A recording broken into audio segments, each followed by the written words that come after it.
let's go across to India Economic Conclave to hear the address from Mr. Raghuram Rajan.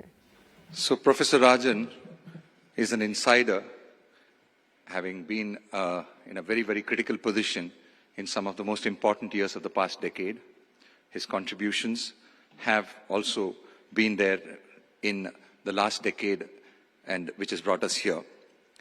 He has, written a few very insightful pieces in the last few months, just after the pandemic, and some of them actually motivated or inspired us to look at calling him in and to ask him a few questions to get more explanations on those subjects, because they look very, very relevant to our theme of the great Indian democratic dividend.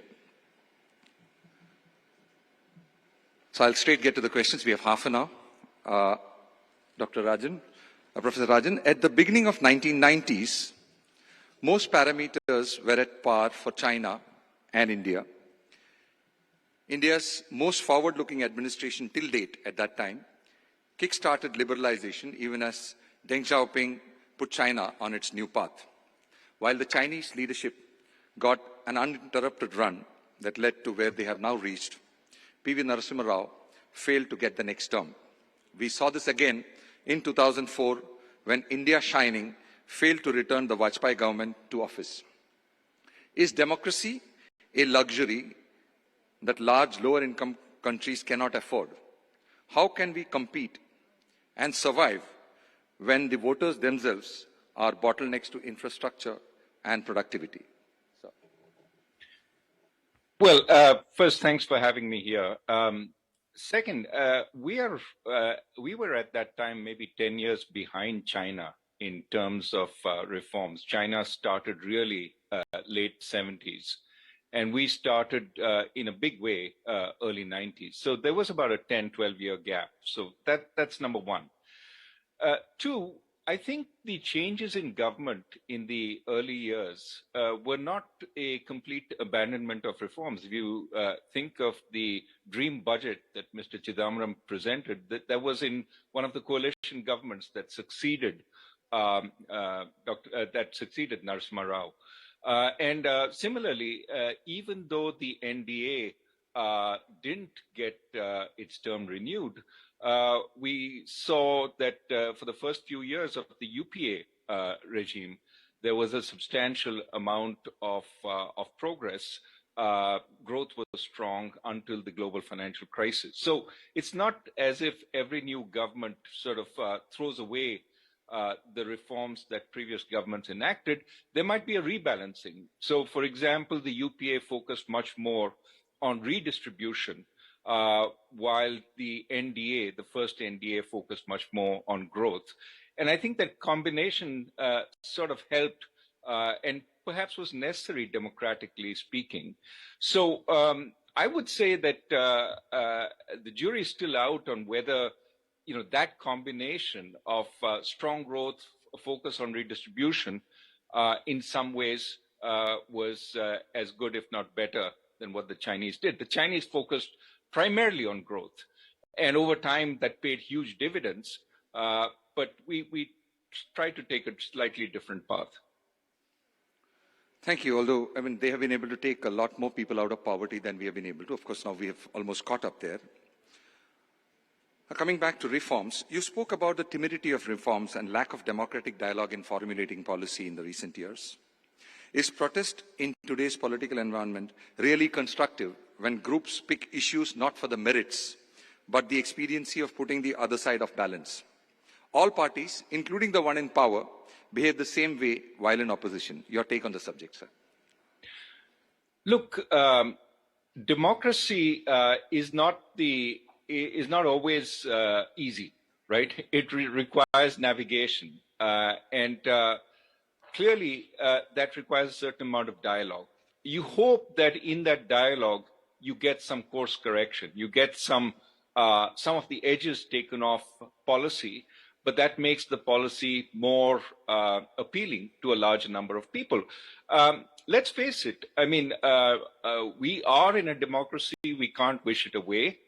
At the same time, it has a lot of benefits. I mean, if you think about some of the poster children of autocracy today, Russia and China, you can see the consequences of having no checks and balances. Russia's got into a war that many Russians don't agree with, and which is going to set their country back significantly. China, seemed to be successful with its COVID policies, but now it's got stuck because the COVID policies are so clearly associated with President Xi Jinping that they have no ability to back off. Think also about our sort of jhatka decisions that were made, demonetization, or the lack of attention to vaccines. I mean, these are all areas where perhaps a little more transparency, a little more dialogue might actually have led to better decisions. Demonetization, you can't have a public dialogue about it, but at least within government, perhaps a little more checks and balances might have prevented us from taking that step, which led to large setbacks to the economy. So broadly speaking, I think it's hard to argue that authoritarian decisions taken by a small coterie are necessarily beneficial for the country, and our past suggests they're not. Democracy is good. Is it always good? No. It does slow things down, but that's the price you pay for making better decisions.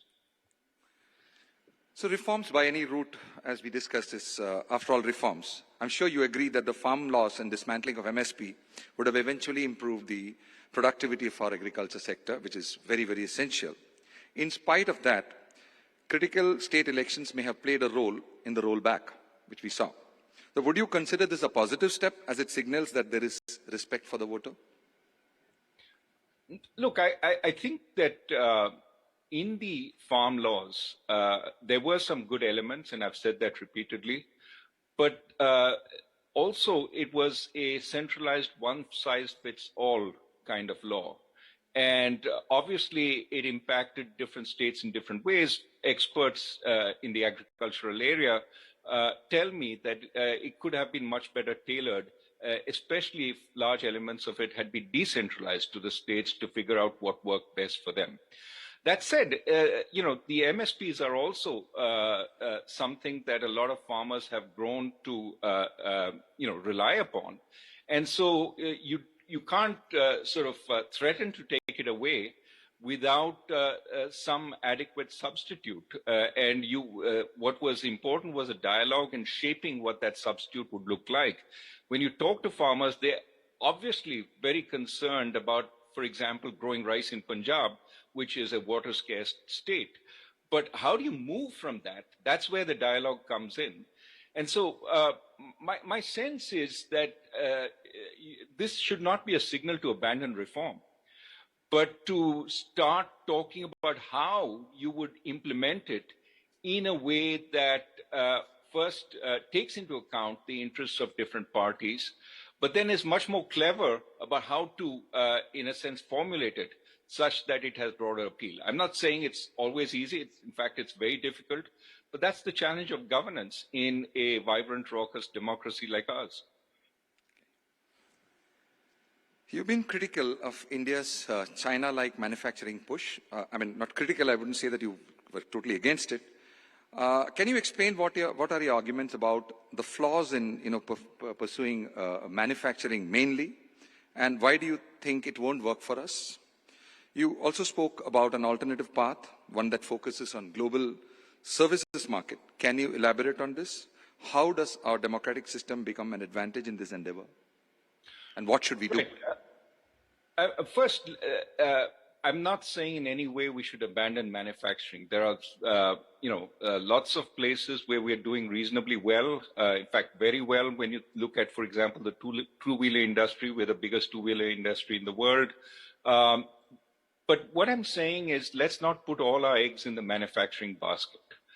And I would say there are 2 or 3 reasons for that. One, the manufacturing space is obviously hyper-competitive, like many other things in the world, but it's also where authoritarian governments have a lot more capacity to ram through the decisions that are needed.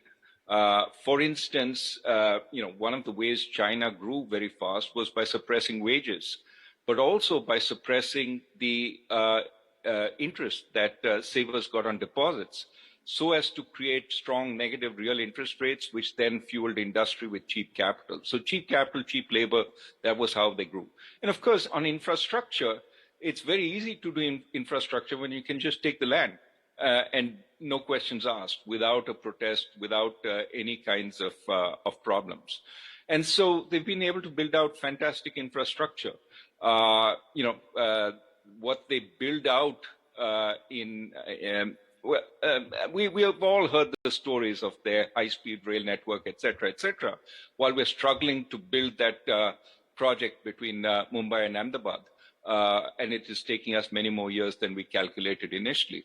So infrastructure, countries like Vietnam, countries like China that don't have as vibrant a democracy have a better sort of chance of building it out. Similarly, I think, they've got there first. And because they got there first, they've also seen the pushback from the industrial world to an expansion in manufacturing. So the problem for us in imitating China's path is China's already created the backlash in the West to manufacturing-led growth. It's not that we will be able to manufacture those cheap assembly line stuff that China manufactured and sent to the US without seeing a similar kind of backlash to India. There's a lot of sensitivity to this kind of stuff today. So what I'm saying is, let's think about what worked for us. What worked for us was first higher skilled manufacturing, pharmaceuticals, but also some of these auto ancillaries and so on. But also what worked for us was services. We've had a tremendous run with software services. So given that the pandemic has now opened up the possibility for cross-border services in a much bigger way, my niece in Bangalore, spent the entire pandemic not traveling, but working as a consultant across India. Question is, if she could work as a consultant across India, why can't she work as a consultant for Chicago, for New York, etc.? That is the kind of thing we need to explore. Similarly, telemedicine, up 20% in the US during the pandemic. Why can't telemedicine be offered from India? Now, there are barriers. For instance, there's the issue of degrees. Is the Indian medical degree recognized outside? Well, if we need equivalence, what do we need to do? Right now, for example, the national health system in the UK is overloaded. Can we have a dialogue with the UK authorities and say, we'll take some of the overload off with Indian doctors from India. We'll do telemedicine. But for that, what is the kind of certificate they need? Can we start having exams which are available to Indian doctors?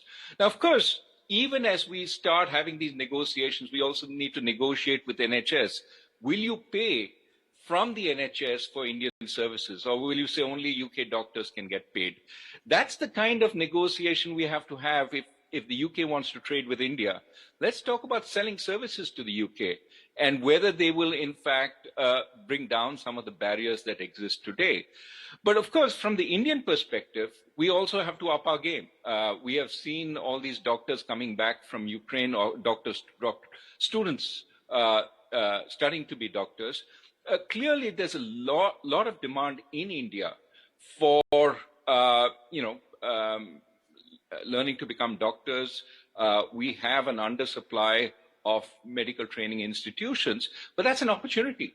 We can build much more, and we can elevate somebody who earlier had the prospect of working in a manufacturing line to a much higher value added service, providing service to the world. And given that the developed world is going much more into services, that's where the demand is. Well, let's leapfrog manufacturing if we can. I'm not saying penalize manufacturing. I'm saying don't put all your eggs in the manufacturing basket and say we still have to follow the Chinese path, That Chinese path is much harder because China's already there and has already created the backlash. And instead, there's a path which is open, the services path, which we followed with software services. Who would have thought we'd have become a giant there? Can we do far more than just software? We already have a reputation. You know, in the US, you talk doctors, everybody thinks Indian. Mr. Patel, Dr. Patel, Dr. Shah. Why can't we exploit that reputation for good service and sell to the world? And I'll come to the democratic part in a second. I think you also spoke about data privacy and rule of law in that context, and that we have an advantage there. Can you please expand on that? Absolutely. So, you know, when China sells this gadget, so long as it is not an information sensitive gadget, supposing it's a toaster, I really don't care, you know, where it was made once I get it, so long as it works, right? The problem with many services is I really care where it is being produced. If I'm dealing with a doctor, I care that they are protecting my patient records. They don't, you know, go broadcasting it around. They don't sell it to companies who can then exploit my data to, you know, sell me products that I'm, you know, particularly vulnerable to buy.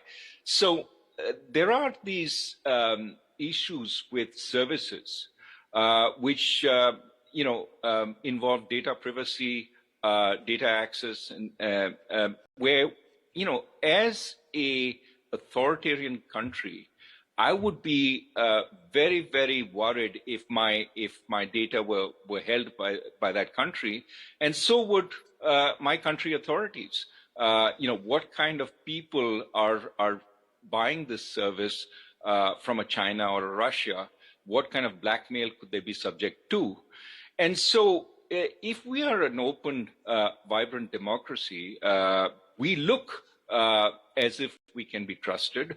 But if in addition, we bring in sort of protections which are consistent with our democracy, consistent with the Supreme Court ruling, I think it was 2017, which protect the privacy of the individual, protects their data, not just from dissemination by the company that gets it, but even by intervention by the government.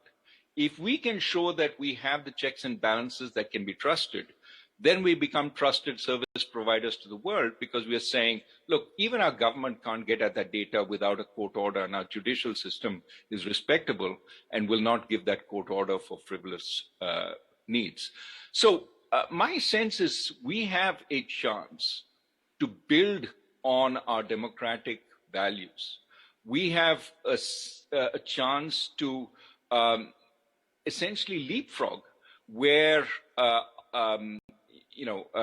leapfrog into this new area of services. But our democracy should be seen as an advantage there rather than as a disadvantage, and we should build on it. So one more point on the perception from the outside, we being a democracy, rule of law, etc. We spoke just now.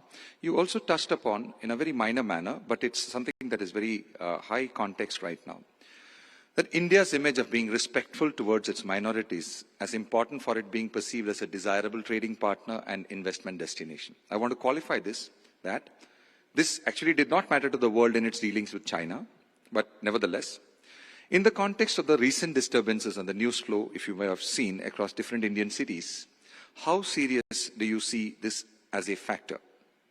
Given that we are emerging as the next big consumption center, can we afford to just wing it?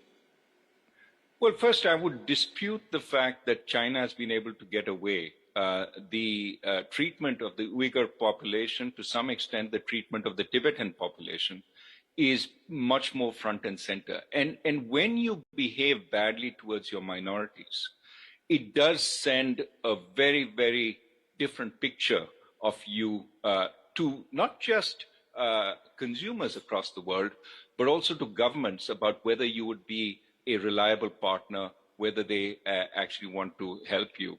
I mean, think about the image that Ukraine has. Why is so much help going to Ukraine today? A lot of it has to do with the way Zelensky plays out in the democracies of the world as a brave fighter for democracy. And forget the reality of Ukraine before this, right? The corruption, the authoritarianism within Ukraine itself in the past, and so on. But now it is seen as somebody that democracies around the world, not just the West, but places like Japan, Korea, want to associate with. So there is a public perception which is very important. Again, where India starts with an advantage, but it is ours to lose. And this is where, to some extent, I think we have to be very, very careful. As you know, in the UK, for example, Infosys got into a little bit of trouble. Partly that was political, but because it was continuing to do business in Russia, and there was a lot of furor, especially over the chancellor and his wife and so on with Infosys. But these things get picked up, and these things get broadcast widely. And the public perception, there's much more of a sense in the public that we can punish corporations that don't behave the way we want. And so that has to be navigated carefully. If we are seen as a democracy, treating all our citizens respectfully, and a relatively poor country, we become much more sympathetic. I am buying this stuff from this country which is trying to do the right thing, and therefore our markets grow. On the other hand, this is a country which is siding with the authoritarians. This is a country that oppresses its minorities, and you read about this every day in many ways. It's not just the New York Times or the Economist, a whole bunch of people, and then you hear this is a country that is suppressing data on how many deaths happened, just like the other authoritarian countries. It all adds up to an image which we can well do without. We may be angry about how this image takes place, but it's the facts of the world. I think we're running short of time, but I have two very, very important questions coming from one of your papers that I found very, very interesting. Two points here. You spoke about the evolution of our democratic design and quote two broad reasons that affect the same. You said that the constitution makers credited the executive excessively with good intent, with relatively few checks on its power over citizens. The second point that you said was the constitution recognized the power of decentralization, but stopped at the state level. The result today is an exceedingly centralized administrative system, unable to deliver the goods at a very specific citizen service level for a population of 140 crores. You spoke about the pathetic state of services to the ordinary citizens, quoting specifically the state of our education and healthcare systems. This obviously should not be happening in a democracy, but it's happening. So there is a design problem there. So what do you think can be an innovative solution to mitigate this current structure? Now we have got the constitution. It's going to be, a very, very big task to try and now rewrite that and restructure it. So we'll have to work our way around it. So what is it that can be done to mitigate this centralization, which probably is not working to the real, user of these services in a democracy, which shouldn't be happening? Is there a case for more states, as in breaking down existing states to more states of smaller sizes? Would that help? Well, first, I think the framers of the Constitution were in a difficult position that they didn't want to impinge on the elected representatives too much, in part because their own position was not that as legitimate. They weren't, they didn't come into the Constituent Assembly through a widespread election, a free and fair election. So in that sense, I think they wanted to be a little careful. The point I think is important, however, is that the Constitution has been flexible and has changed with the needs of the time. And I think importantly in that flexibility, has been the fact that we have strengthened constitutional authorities over time. I mean, remember the Election Commission was a farce before TN Session actually gave it teeth. And that made our elections much, much better. And so, one, we should certainly strengthen constitutional authorities, and the undermining of constitutional authorities like the Election Commission, but like the Enforcement Directorate or CBI or other such institutions, tends to essentially erode the democratic principle. We can do all that within the Constitution. The Constitution also, talks about decentralization. Now, think about the state of Uttar Pradesh, which has about 230 million people. I'm probably getting the number a little wrong, but that's about 2/3 the size of the United States. The United States has 50 states, and Uttar Pradesh is one state. And of course, you could take each of our districts. But what happens is the administration it's not like the district collector is like an independent governor of a US state. They're not elected. They don't respond necessarily to the will of the people locally. So my sense is that we could do a lot more on decentralizing functions, funds, and functionaries to the local area. Roll out Panchayati Raj in a more effective way. Now, part of the problem here is not so much the center. Of course, we keep talking about center-state relationships, but a lot of states resist the decentralization from their state capital to the local region, especially when it comes to funds and it comes to functions. A lot is retained at the center. So I think that if we wanted to make a significant change, it would be let's focus on pushing more power to the locality, because that would allow the seat of governance to move closer to the people. The people would have more of an ability to affect it. And the seat of power would also see what is happening locally and take decisions which are much more local-centric. So that brings me to the last question, and I think the most important question is I thought it to be. You've discussed the individual versus group identities and how that affects the state's relationship with citizens and how we see each other as Indians.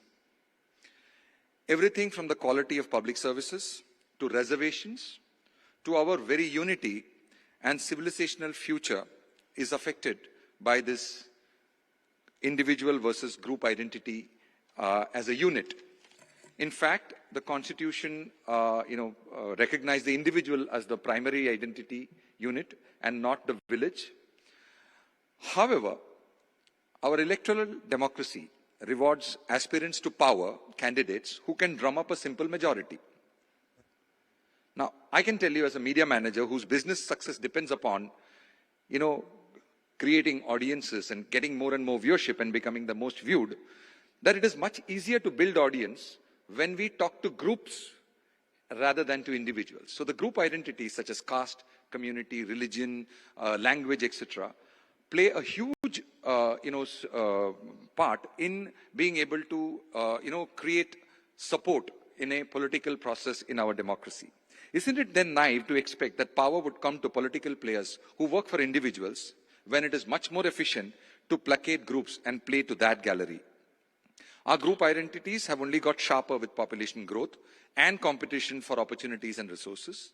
The impact of social media has accelerated this. What is the solution to this very, very critical problem? That's my last question. Well, I think it's a combination of both how our democracy works, but also how our institutions work. I think what we will find is catering to groups is going to become increasingly more difficult because there's a fixed pie. When every caste wants more reservations, when every state wants to reserve for the sons of the soil, what is left? When everything is reserved, effectively nothing is reserved, right? So we're going to come to the limits of group-based policies. And certainly, I think there's a lot of movement. When I say individual, I'm talking about looking at the individual condition and saying, okay, I have an awful school. I need to change that if my children are going to do better in life. And so facilitating the process of changing that. We've already talked about one way that can be done if more is decentralized. So I know who's responsible for my local school. It's not somebody way off in the state capital or in the national capital. It is somebody who sits in the panchayat and who essentially signs off on the school's bills. Can I go and talk to them and say, why is the teacher not showing up at the school, more than once a week? So decentralizing power will allow individuals to express themselves more. They don't have to become a amorphous collective.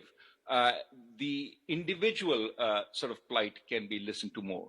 But it also requires our institutions, judicial system, for example, to recognize individual rights a lot more. It certainly is something they're supposed to do, and protect the rights of the individual to protest, to complain, etc., etc. I think that we will see going forward a lot more groups emerging, which are not so much the old traditional caste or religion based, but a lot more about trying to push forward the problems of the individual to the front and center, and asking for redress there. And I think if we have a certain amount of decentralization, that kind of protest will also increase. Now, this is not, again, about totally abandoning the group-based system, moving towards more individuals. It's just about altering the balance that increasingly individuals find it difficult to make it in this difficult economy, and no amount of reservation down the line is going to help if you haven't been to a good school, if your children haven't had good health care. And so we're going to focus much more on the delivery of public goods. And because the delivery of public goods is on an individual by individual basis, I think there will be no option but for our democracy to cater more to those. And I think we should just lend it a helping hand and recognize this is the sort of noisy process by which democracy develops. Thank you, Professor Rajan. Thank you for taking the time out at so early in the morning for us. Your thoughts will certainly sort of help us, coalesce and get the whole agenda points that we started off with to sort of put focus on the great Indian democratic dividend. Thank you very much, sir. Thank you, Mr. Rajan, once again. And Anand, may I request you to